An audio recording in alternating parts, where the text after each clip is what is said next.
All right, Terrible Tim. All right, Don. Interview. It's good to finally meet you. I've seen your work for years. I'm gonna try and do this quickly. Oh, this is a nice spot. We're at the Pier. What beach is this? Midland Beach. And there's like a nice breeze. There's a little bit of mist on us. So, okay, I'll get started. My first question is, where did you grow up? And what did you do for fun when you were younger? Oh, gee. These are questions I never even think about. Well, I was born in Brooklyn, and then the family moved over here when I was 8 years old. And I lived with them for a while. And then when I got old enough, I saved up enough money and bought a bungalow home in Midland Beach. And then I bought another one and sold the other one. Now I have 2 bungalows. So I'm rooted here in Midland Beach. And I love living here, except for when that excess moisture comes up from the ocean and destroys everything I have. And then I have to get an insurance check to build it back up.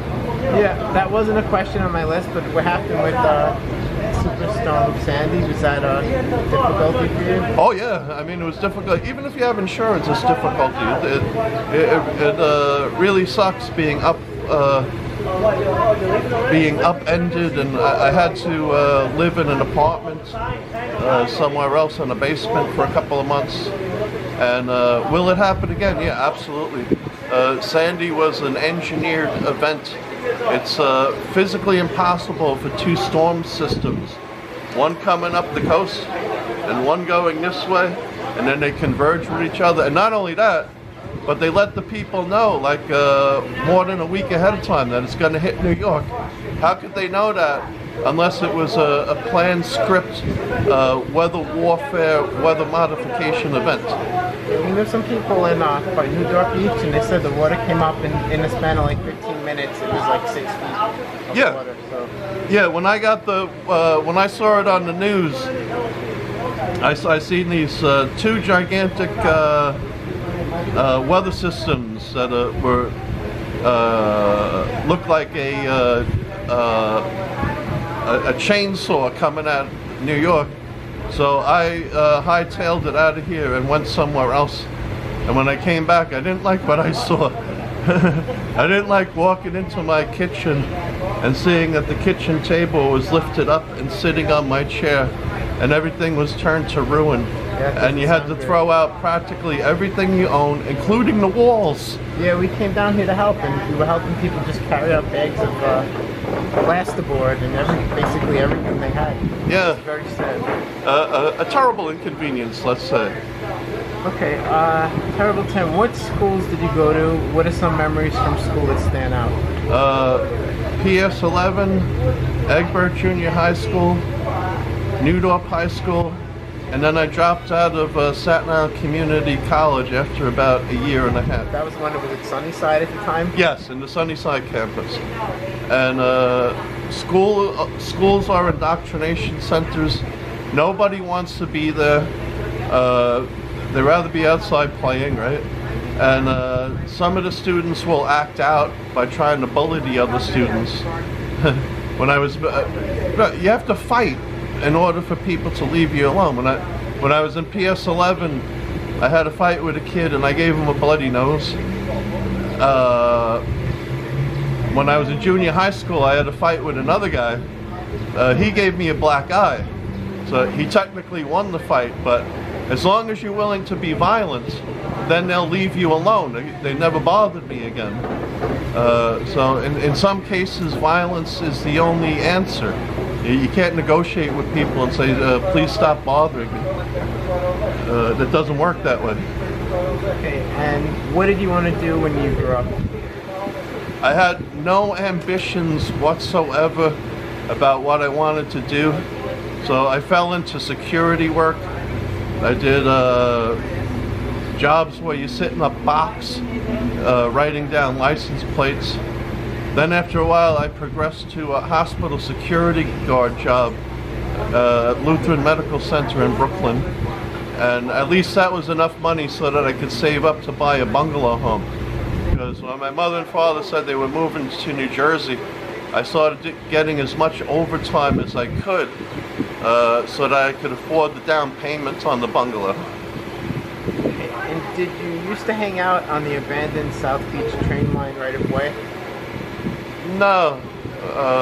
Who told you that? I'm just interested in trains, and I know that it used to be there, and they filled it in with houses. Like, it was at one time a train over here, and then they built houses where the train was, and now it would have been very useful to have the train. And I know kids used to hang out down there. So Yeah, I know you can still find the train tracks somewheres along going down here. I gotta look. But my childhood was basically playing with the other kids on the block. At the time, it wasn't so well developed, and there were a lot of fields and stuff that you could play in. Now, when I go back by my old block on Dungan Hills, every square inch of real estate is filled with a house. Yeah, sometimes they knock down the houses and they put like 10 houses. Yeah, and they filled the place up with houses during that economic boom that we had some years ago. Now we're in economic gloom and doom. Okay, you kind of answered this already, so it might be redundant. What was it like growing up on Staten Island when you were a young kid and then like a teenager? Yeah, it was all right. I don't have any complaints. I had not a trouble in the world. I knew not of the New World Order or the system or anything. I'm at the same level as most people are at now. They just simply don't know anything, don't want to know anything. They're apathetic. They don't care. They care less. They're never going to speak up in the interests of themselves, their family, or their country. It's not, I don't see that it's going to happen in large enough numbers. How do you feel about Staten Island being called the Forgotten Borough? And what's good about this and bad about this? Well, there was an opportunity for us to secede. I forget the name of the politician that killed it. Was it Markey or something like that? I think Markey was the one who was developing it, right? We had an article on that. Okay. And then I believe it's when Rudy Giuliani became mayor, he kind of, they had the votes, but he persuaded Staten Island to stay by offering some kind of different deals, I guess. Okay, but yeah, it doesn't matter though, because you have the politicians, like for example, and not to single out Nicole Malliotakis, it's Max Rose, it's every politician that you can name. They support the fake bug story. Nicole Malliotakis is all over Facebook and Twitter telling us about how she is distributing masks and sanitizers for the fake bug, which essentially and statistically does not even exist, where even the CDC, the WHO, or any statistic you could lay your hands on tell us that the fake bug, as I call it, has this awesome killing power of 0.004 of 1%. And so if Staten Island was seceded, do you think we would get a different politician? You don't get a different politician anywhere. They just hold their finger up to the wind to see where it blows. The truth be damned, don't research anything. In fact, there was a video where I tried to ask Nicole Malliotakis a question when there was a protest for the Sunbelievable tanning salon in Great Kills, and the people were there to protest to have it open. I was there to protest to have it open, plus to protest the phony fake bug.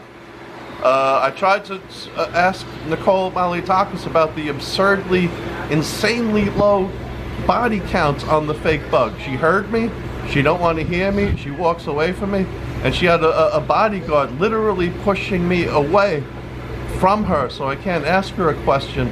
And I have that up on the tube on 153 News. Terribleton World Order 153 News. Yeah, we actually interviewed the owner. He gave a really good interview. Of the Sunbelievable? Yeah, we have the text of it. It wasn't it's text. And what did he say? In a nutshell. He basically said, you know, that if people believe in it, if they believe in the thing, they should stay home. But everybody else should be allowed to go and... Yeah, if you believe the fake bug, stay home, put on a mask, hide under the bed, do whatever you can do to save yourself from something that does not even exist. And You're not supposed to quarantine healthy people. You can quarantine unhealthy people. They quarantine themselves. They're sick. They're not going to walk around, go anywhere, do anything till they feel better. Just like if you have a cold, you stay under the blankets for a couple of days until you feel better. And essentially, the government has helped us to survive a common cold and flu season and extended it into the summertime. Okay, Tim, going back to the other question, how do you think it's different for kids growing up today on Staten Island? Well, kids are now growing up in a whole new, brave world. And to continue that, I'm sorry, not to interrupt, how are today's youth different from kids in your day? Yeah, well, they're growing up in a plastic bubble with plexiglass all over them, wearing a mask for something that doesn't even exist. But even before that, there's been a change in the curriculum in the schools where they don't teach you so much about the Constitution. They changed it into social studies. And everything you hear about what they're teaching you in the schools now is beyond absurd and insane and sick. They're teaching little kids how to use dildos and oral sex, and mommy has two daddy. What's that kid? Heather has two mommies. Heather has two mommies. Was that? They used your name, Heather. And all this garbage has no business being in the minds of children. You don't even have sexual feelings or an orientation or an understanding or a need for sex yet. In my mind, the first 10 years or so of life, you leave them alone. Don't bother them with that garbage. How do you feel that Staten Island, or Akwonga Manaknang as the Lenape natives called it, is a special place? Well, what's a special place? Staten Island. Basically, I said, or using the word for the Lenape, the Indians that lived here, they called it Akwonga Manaknang. You feel this is a special place? Well, my attitude overall is Staten Island is just a place to live, just like any other place. What's the difference? Everywhere people live, they do the same thing. They work, they go home, they go to sleep, and then repeat the cycle. And I don't know, maybe some places have better features. I mean, we have a nice fishing pier over here, just an example. I like other places in Staten Island, such as Arbutus Lake in Princess Bay, that people don't really know about. And I like Page Avenue. Last week I was down there, I had the windows rolled open, and there was this most amazing fragrance of flowers. And you know, we have our special geographical spots, but again, it's just like anywhere else. What's the difference? Okay, next, do some questions about music. What are some of your musical influences and maybe guitarists you felt were inspirational?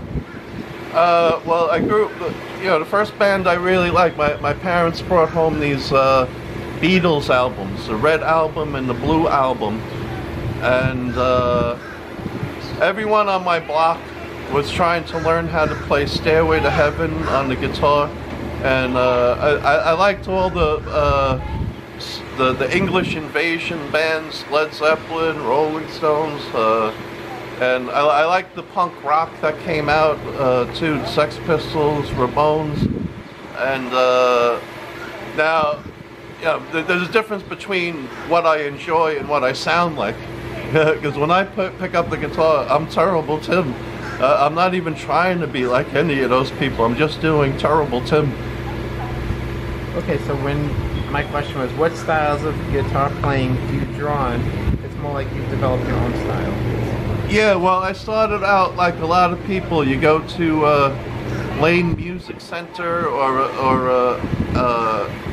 a music center, and you have a guitar teacher, and you start out with if anybody remembers, Alfred and Mel Bay books. Yep, that's what I had too. Oh, you played a guitar, Lynn? Yeah, I started, well, first I played was piano, then clarinet, but yeah, all those books, I don't even know if they're still around. I don't know if they changed, but yeah. And then I went to another guitar teacher, Roy Simmons, and he was teaching tablature. So instead of every good boy does fine and FACE between the lines, you just have the tablature, and where you put the dot on the string, that's what you're playing.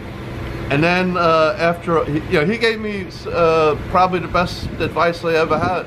He said, Tim, you know how to make songs? Just start writing your own songs.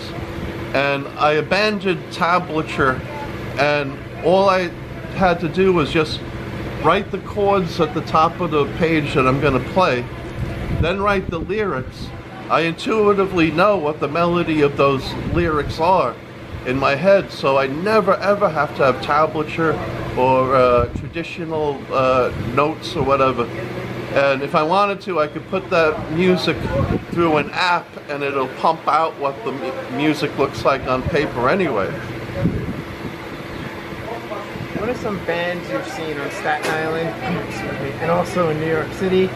And what are some old venues that are now gone forever that you remember?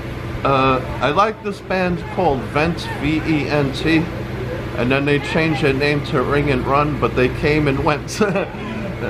You don't hear from them anymore. They don't even have a website for all. Now, as far as the music venues, I never really went to them too much because at the time my mind was focused on doing as much overtime as I could, so I could get my own bungalow home and not have to move to New Jersey with my parents. And I accomplished that goal too. Okay, when did you start making music and how did this begin? It started, I had a couple of rudimentary song ideas, but when it really took off was I had 3 songs on my mind that I put together. And my plan was just to go to community television, okay, and just do those 3 songs, which I did, okay. But, however, I started noticing something about community television, that everybody there, and me included, are chock full of themselves, chock full of ego, okay. And I would just start putting songs together about the people there. And at first, some of them liked the songs, some of them did not, and that remains the case today. So what I really do is I look at a topic or a person, and that topic or the person actually writes the lyrics for me, and then I just slip in a musical template on top of that. Okay, what equipment do you use? What guitars, mics, mixing, software? I used to have a big Marshall amplifier, but I was always more partial to just playing the acoustic guitar. And all my amps and electric guitars and such got washed out in the Hurricane Sandy. But the rock and roll and the acoustic guitar remains the same, and I have no problem. I'll put something on an electric guitar too, and I might eventually buy an amplifier again. It makes no matter to me. It's just with the electric guitar you get that distortion, and the electric guitar is easier to play because you always have closer fingerboard action between the string and the fingerboard. The acoustic guitar, it takes a little more effort, but I like sound that comes from the wood too. Have you ever played with any bands? If so, what were they? Excuse me. Well, as far as bands, it's been fleeting and ephemeral. I put a band together briefly with this fella named Harry McNamara, extremely talented drummer, bass player. He recorded with a 4-track, and we did the Terrible Tim Spreads Love CD, but we actually only performed out in public a couple of times. Harry was prone to depression, and at a certain point he couldn't do it anymore. Then I did, the Terrible Tim playing with a band. a very rare thing, and yeah, mostly when I perform in public, it's at an open microphone show. I don't even get invited to regular shows where there's comedians or whatever. It has to be an open microphone show. That's the only way. Yeah, but I seen you on cable.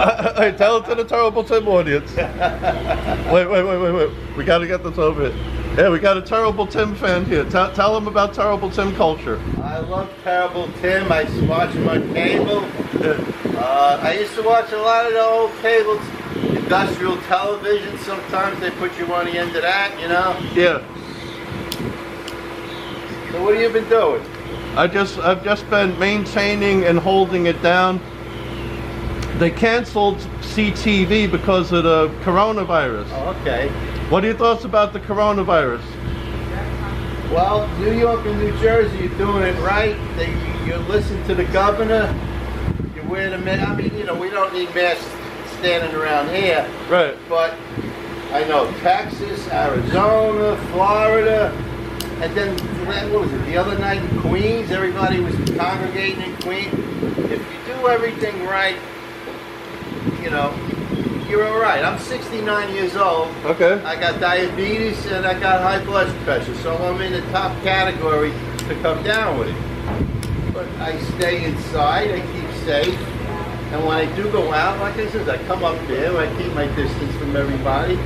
Okay, what's your name? George. George, let me ask you, do you know what the body count of people who died of COVID in the United States and worldwide is? No, but it's a lot, I think.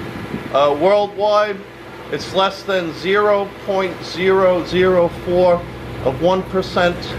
Only 141,000 people in the United States out of 340 million have died. And worldwide, only 360,000 of 7.5 billion people died. So the government is protecting the hell out of us. And not just this government, but all the governments worldwide. And I ask people not to believe me, just look up the statistics. Yeah. There's no reason they should have quarantined healthy people. There's no reason they should have shut down the restaurants, the bars, of this, that, and the other, and put all these people out of work. How is their health doing if they can't pay the bills? They can't buy a bag of groceries. Well, yeah, what I believe in the very beginning, I think that, you know, that was the thing to do. But as things open up and everything, you know, open up. Just you know, don't be so crazy no more. You know. Now, there were people. A guy was arrested because he was playing ball in the yard with his kid. Right. Somebody else was making it. For some reason, they were putting a garden in. They arrested the guy for planting a garden. Right. There's all kinds of stories like that. So it's ridiculous, you know. And George, another thing that happens is people, they loosen the restrictions in certain places. They say, yeah, go ahead, go to the beach. Pop opens up his barber shop, right? Yeah. And then the very next day, the media pounces on them and says, oh, there's thousands of new cases. Yeah. And also, the CDC has publicly said outright that the test kits are contaminated and they're only 50% accurate. Yeah. Plus, the guy who invented the test said that it's worthless as a diagnostic tool. Are you from Rosebank? I was living in Rosebank for a while during Hurricane Sandy. Maybe you saw me there. Do you know the mayor of Rosebank, Colin Dawson? No. Just about everybody from Rosebank knows Colin Dawson. Yeah, no, I was only living there a few months while they fixed up my bungalow. What, I saw you on cable. I saw you in a couple of bars. Which ones were they? Oh, yeah, those were open microphone show bars. Yeah. I used to play at this place on Van Duzer Street. All right. The Muddy Cup and the Martini Red. All right, yeah, I heard of them. Yeah, well, they're now defunct. There's the Martini Red changed it, but they're not even open anyway, I don't think, because of this bullshit with the bug. But you want to say anything else, George? I'll get back, and then I'll get back to my interview. Okay. I think marijuana. Yeah. You want to, George, you probably remember back in the 70s, marijuana practically was legal. You could smoke it on the ferry boat and the cops would walk right past you. Then I think at one point Giuliani came in, and that's when things started to get strict. They come out with all these CBD stuff, and which is really, it's marijuana without the THC in it, you know? Yeah.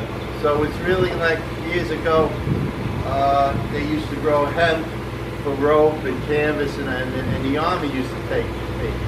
Oh yeah, well. And then you know, they were going to make also, I guess it's canvas, ropes, everything. And then somebody got it in their head, no, that's marijuana, that's against the law. Yeah, because all the industries got together and say, we're not about to be put out of business. Yeah. And so they mounted a campaign against it. And you know, it's funny now, like I'm eligible for medical marijuana. But by the time you go through all the permits and everything, you go and it costs you $1,000 to get, you know, the amount of medical marijuana, or I could pay my friend $100 for the same thing. Yeah, well, the government always has to be in on the action. You can't walk, talk, even if you The only breathe good now. thing about that is that they take all the pesticides and everything out. Oh yeah. So it's pure. I have a friend who gets stuff from his girlfriend's arm. Yeah. And he says, it's unbelievable. Yeah, if hemp were legalized to the full out extent, you wouldn't need lumber anymore, you wouldn't need oil, you wouldn't need cotton, all of that would go out of business. What's his name? He's a comedian actor, Woody Harrelson. Yeah. He was in this organization to decriminalize it and bring around hemp and all that crap. But Woody Harrelson's an interesting guy because his father was in the CIA. Oh yeah? And he was said to be instrumental in the Kennedy assassination. Wow. But we'll never really know the answer to that. Yeah, that's true. All right, Joe, it was nice talking to you. Let me get back to Don of Staten Island. Don, what was the name of your... Staten Island. Staten Island something, right? Staten Islander, yeah. StatenIslander.org? Staten Islander.org, yeah. Staten Islander? .org. StatenIslander.org. Thank you, George. Yeah, I'm with Don with StatenIslander.org. He doesn't want to be on camera, which is fine. I hope I don't have trouble in the editing room where I have to boost his voice. That'll be a lot of work. Maybe if you can raise your voice a little bit, Don. Okay. When did you start being called Terrible Tim? How did you get that name? Yeah, a lot of people think, oh, Terrible Tim, you arrogant, obstinate, megalomaniac, calling yourself Terrible Tim instead of Tim. But it wasn't even my idea. What happened was Ed Verullo from Industrial Television, they would be working on their show in the editing room, and one of the staff members said, "Hey, how's your friend Terrible Tim doing? You guys see Terrible Tim? Are you gonna have Terrible Tim on your show?" And I was on their show a couple of times. So Ed Verullo said, "Yeah, they're asking about you, saying Terrible Tim, Terrible Tim." And then it just hit me like a lightning bolt. Yeah, Terrible Tim, Terrible Tim, Terrible Tim Nation, Terrible Tim World Order, Terrible Tim. So that name was issued to me, suggested, given to me, and I took it and I ran with it. Okay, Terrible Tim, can you tell us anything of the iconic poster of you wearing the blunted shirt, looking quite dazed? What year was that from? Not only can I tell you it, but I brought one to give to you, Don. Oh, seriously? Thank you so much. And what was the full question again? I'm sorry. What year was that from? And maybe you can tell us some of the background behind the poster. Well, that was in the 90s. And it was just simply a friend of a friend shooting in black and white or whatever. Okay. So he took the picture. Brotherman Bill saw to it that 1,000 of these things were made. Most of the original posters were destroyed in Hurricane Sandy. And Brotherman Bill is a key cornerstone of Terrible Tim culture, because the song that I wrote about Brotherman Bill, which is on the Spreads Love CD, and it's on YouTube, Brotherman Bill, it's coming up on 4.5 million views. Brotherman Bill is the anchor song. And I have a couple of other videos. I have 100,000, 150,000, 7,000, and then I have songs that I think are of that caliber that only have a few hundred views. But Brotherman Bill is the anchor song. Fine with me. The people like what they like, and they won't even they don't like what they don't. They don't even look at the songs. And I have over 100 songs.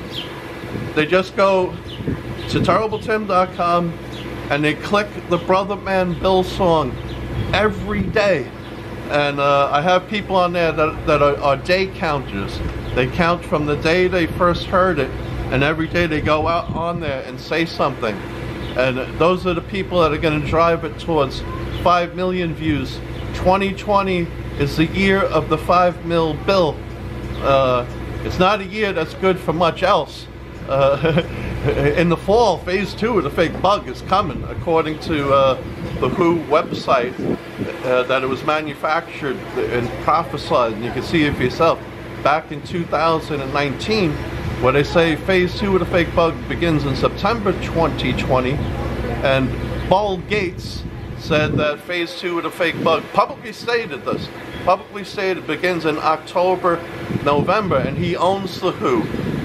Bill Gates is the king of the world.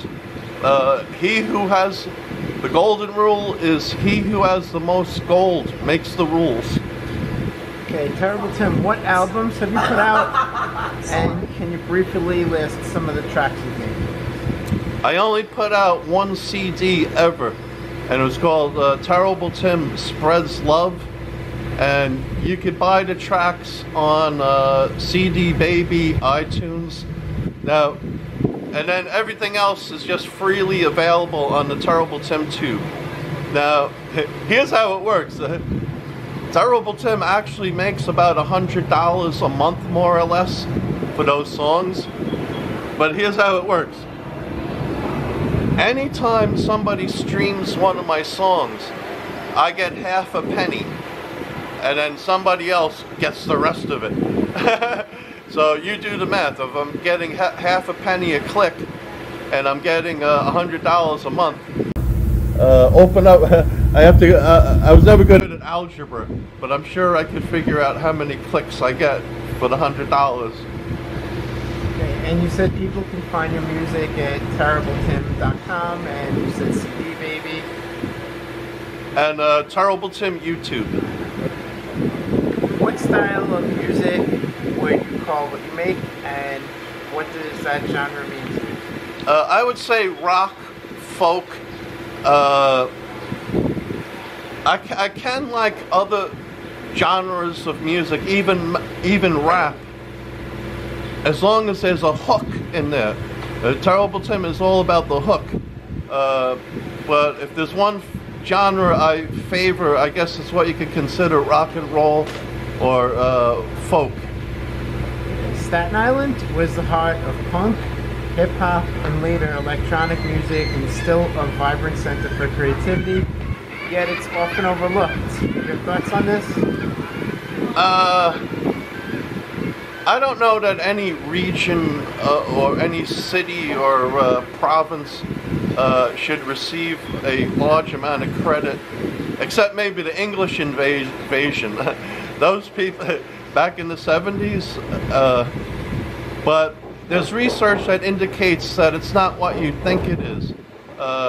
They're trying to change society and social engineer people, and that it came from the Tavistock Institute in England. Now, knowing that as an operation doesn't change my mind about the Beatles being good music or Led Zeppelin being good music. But as far as regionally, I don't know, what did we produce out here that's any better than anywhere else?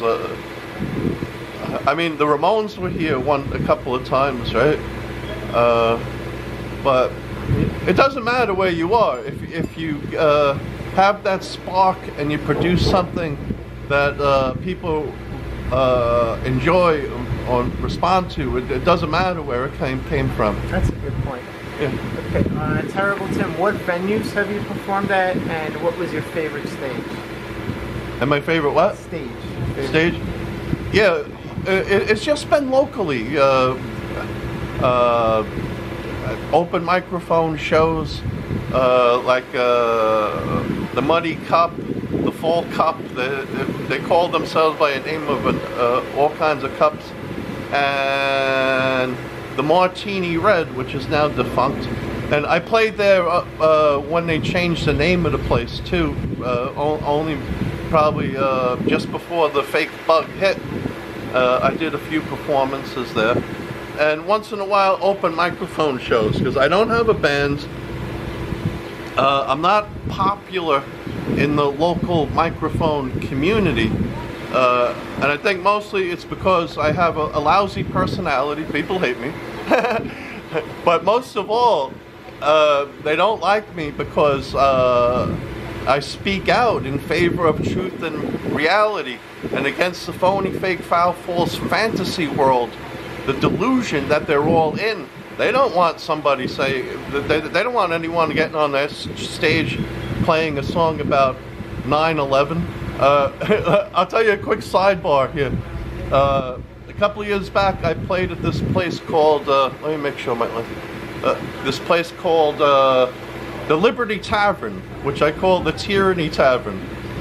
On September 11th, on the day, a few years ago, I went to the open microphone show, which again is the only way I get to be in front of people is an open microphone show, and I'm grateful to have to have them, and I'm grateful for the people who put them together, like Michelle Conrad, John Kirshner, or whatever. It's the only place that I get to play. So, but anyway, I did a song that I did about 9/11. Okay. And they have a separate area for the stage, and then you go through this large opening, and then they have a place for the bar, okay? Now, a bunch of firemen were there for a dart throwing league. They were throwing darts, all right? I'm playing this 9/11 song, and I was almost done with it. I was up to the third verse. All of a sudden, the bar owner, the proprietor, rushes towards the stage and pulls the plug on the audio, on the intercom, because the firemen at the bar were objecting to it. All right, and so I went out and I confronted the firemen. One of them said, "I don't care." Another guy said, "No, it's disrespectful." Blah blah blah, and I tried to explain to him. You can't explain to somebody who doesn't know it and drive the point in that it was a covert action influence operation. They don't want to hear about the Project for a New American Century. They don't want to hear anything about how 9/11 was a manufactured event for the purposes of creating wars and the public's consent in dropping bombs and blowing up the Middle East. He told me, I don't need a history lesson. And what really blows my mind is firemen, they go to these fire schools, I'm assuming, where they teach them what burns and at what temperature and this, that, and the other. All that goes out the window. So firemen, or at least the ones I dealt with, and a lot of them, they believe that 2 planes can destroy 3 buildings and turn them into clouds of dust. That's a good point.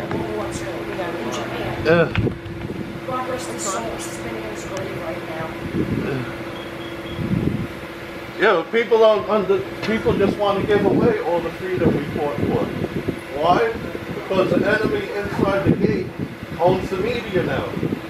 George Soros. Yeah.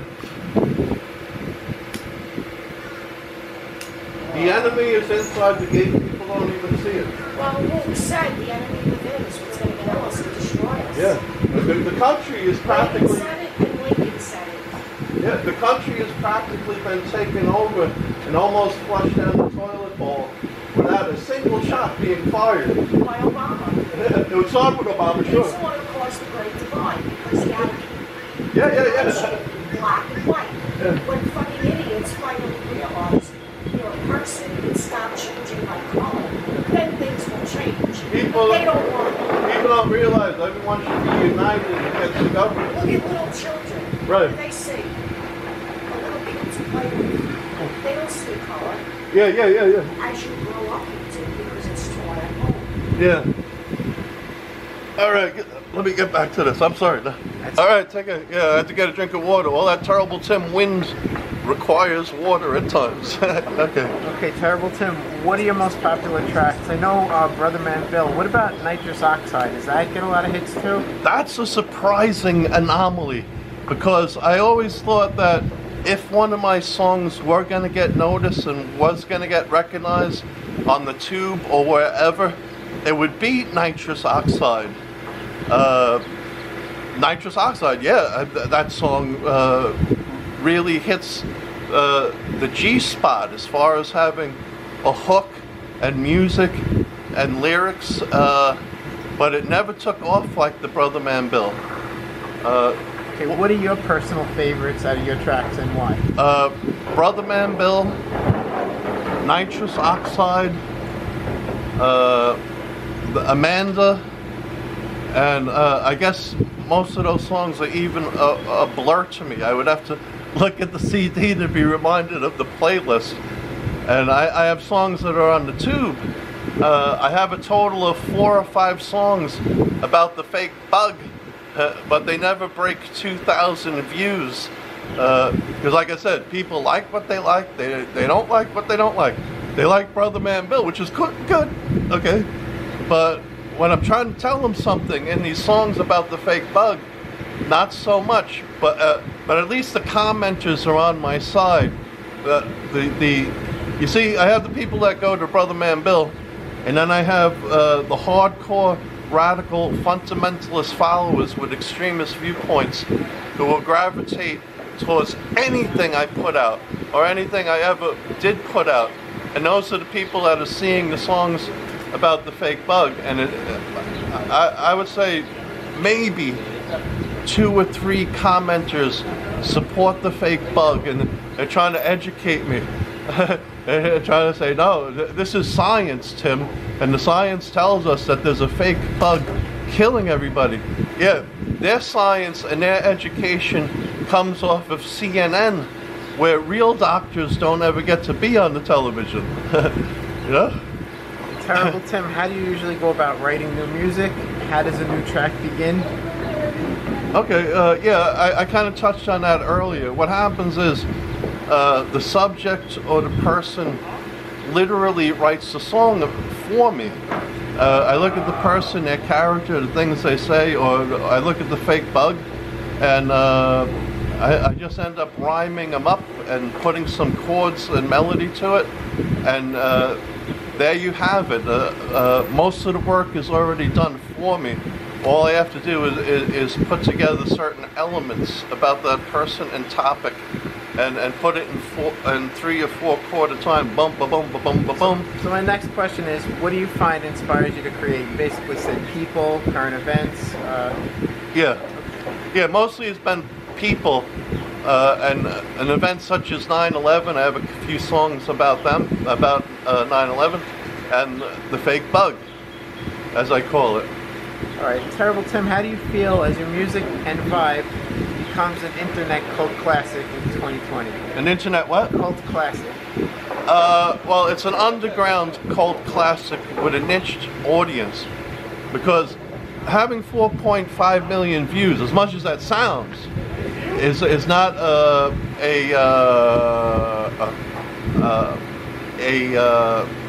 success that you would have if it was on MTV or even a TV commercial.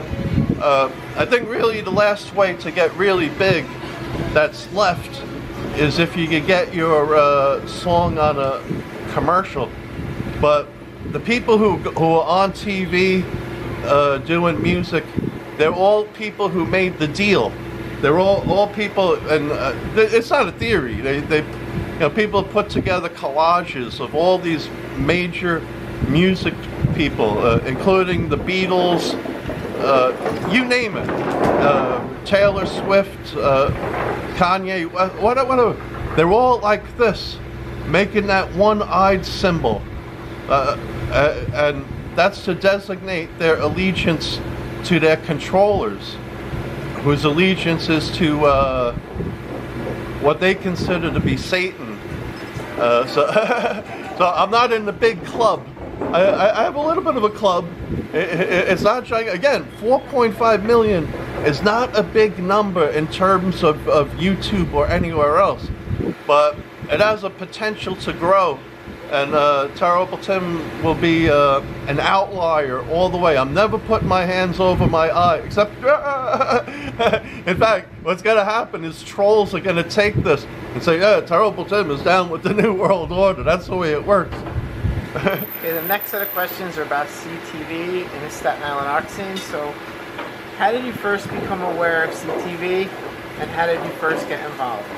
I first became aware of CTV because I had cable, and I saw this channel, and I saw that the people were kicking out shows, and I said, oh, all right, let me try that, because I had a couple of songs. I was just going to make one show, and as I indicated earlier, it's a target-rich environment of people with egos, and so I ended up writing songs about people who make those shows. Okay, what was the name of your public access TV show? How long did it run? What was its focus, and can it be found anywhere online now? Okay, I started off calling the show Timothy's Terrible Tunes, but when Ed Verullo started telling me, hey, a staff member saying, hey, Terrible Tim, what's new with Terrible Tim? Where's your buddy Terrible Tim? And I said, yeah, let me call it that. All right? But CTV being a bureaucracy, it took 6 months to finally get the name changed to Terrible Tim on their schedule. Now, CTV has been right up to the present day, but CTV closed their doors because of the fake bug. Yeah, I talked to the director, and he said, Tim, we can't, they want us to social distance. They only want us to have X amount of employees, and we can't operate like that. So the lawyers told them you have to shut down. But lawyers don't actually practice law anymore. They just do what they're told from on high. Because if they knew what I knew, and it was a matter of public record, there's no bugs to be had. That's all there is to it. There was something else you asked me about that. Okay, well, the show's focus was music, right? And can it be found anywhere online now for anyone who's interested? The actual shows, no, but you could hear all the songs and bits and pieces of those shows on Terrible Tim YouTube. So it's not all is lost. It's there until they shut down the internet or the power grid. So at this point in time, you can go to Terrible Tim YouTube. There's TerribleTim.com, but I don't really put much on there. Terrible Tim YouTube, Terrible Tim World Order on 153 News, and Terrible Tim World Order on BitChute. Terrible Tim, what are your feelings about the old Staten Island community TV? I mean more like from the 90s. Remember the telephone game? Channel 34? What were some of your favorite? Oh, you remember that episode where it's calling all those shows? What were some of your favorite shows on there? Yeah, the telephone call show was one of my favorite, where I call up and harass the other producers. Now, CTV was a different animal before 9/11. I remember Brotherman Bill. Ed Verullo told me a story about how Brotherman Bill went down there, right? And he struck up a conversation with Ed Verullo.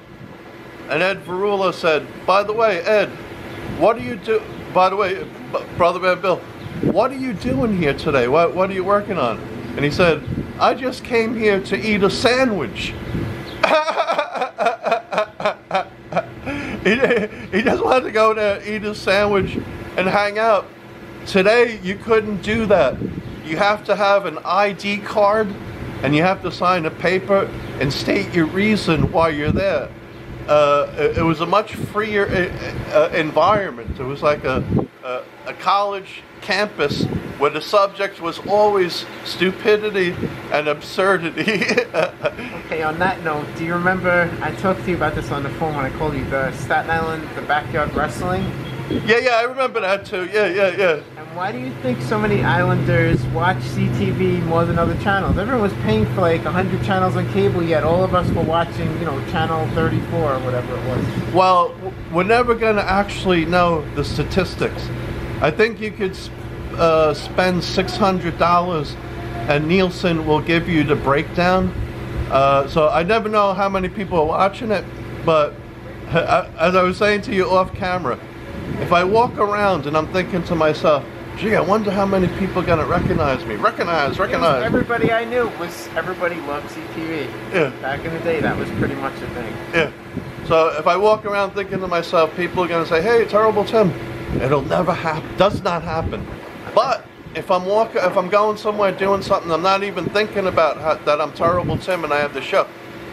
People come out of the Terrible Tim. People driving by in a car, Terrible Tim. Yeah, and you saw George here today, Terrible Tim, because I wasn't thinking about it. And yeah, the breakdown. My only barometer as far as assessing how many people watch the show is just when I go out in public. If I go to Home Depot, if I go to the boardwalk, if I go here, there, or anywhere, some people are going to recognize me. Because here's how it works. Well, of course, there's no CTV now until they ease up on this fake bug garbage. Okay? But